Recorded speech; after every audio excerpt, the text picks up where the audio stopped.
20 नवंबर को जो नेपाल में संसदीय चुनाव हुए उसमें अभी भी वोटिंग गिनती चालू ही है और देश 2015 में अपने गणतंत्रीय संविधान के बाद अपनाने के बाद ये दूसरा संसदीय चुनाव हो रहा है। अब तक की गिनती से प्रधानमंत्री शेर बहादुर की नेपाली कांग्रेस और नेपाल की कम्युनिस्ट पार्टी के पुष्प कमल के नेतृत्व वाली 6 पार्टी चुनाव पूर्व गठबंधन के प्रमुख है। नेपाल में 20 नवंबर 2022 को प्रतिनिधि सभा के 275 सदस्य के चुनाव के लिए आम चुनाव हुए।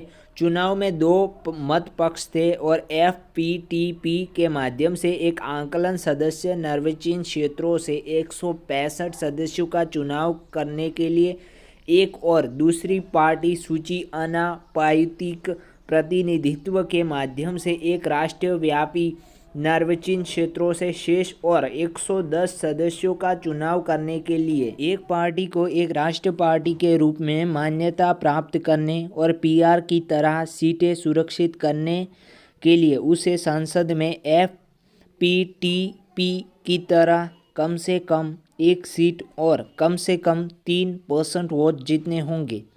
नेपाल ने 1990 के बाद लोकतांत्रिक अभ्यास के कई वर्षों में 32 सरकारों को देखे गए और 14 वर्षों में 10 सरकार और 2018 में राजाशाही को समाप्त कर दिया गया। उसके बाद लोकतंत्र आया। देउबा जुलाई 2021 में प्रधानमंत्री बने थे जब ओले की नेतृत्व वाली सरकार जो 2017 में लगभग 2/3 बहुमति के साथ चुनी गई थी और उसको झटके विभाजन और विद्रोही की श्रीलंका का सामना करना पड़ा। पिछले साल 50% वोट कम्युनिस्ट पार्टी को गए थे, लेकिन यूनाइटेड सोशलिस्ट और माओवादी जो उस समय ओले नेतृत्व व्यवस्था का हिस्सा थी अब पाला बदल चुका है।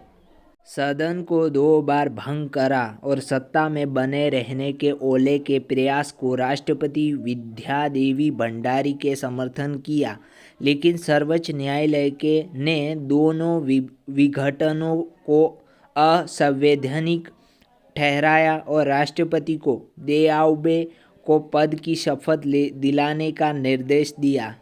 भारत के दृष्टिकोण से दोबे नेतृत्व वाली सरकार को बना रहना अच्छा होगा। नेपाल में कांग्रेस के भारत के साथ पुराने संबंध है और उनके प्रधानमंत्री काल में भारत नेपाल संबंध उसे निम्न स्तर से काफ़ी हद तक उबर गए, जो प्रधानमंत्री के केपी ओले की गिराने में गिर गए थे। दोबे ने इस साल अप्रैल में पहली बार भारत का दौरा किया था। 2020 में लुपे लेख पर नक्सलवाद के बाद से ओले इस घर में राजनीतिक लाभ के लिए उठा रहे हैं। मौजूदा चुनाव के दौरान भी ओली ने अपने वादे किए थे जो कालापानी, लुपी लेख और लिम्बी धारा Uttarakhand under Nepal control if he win.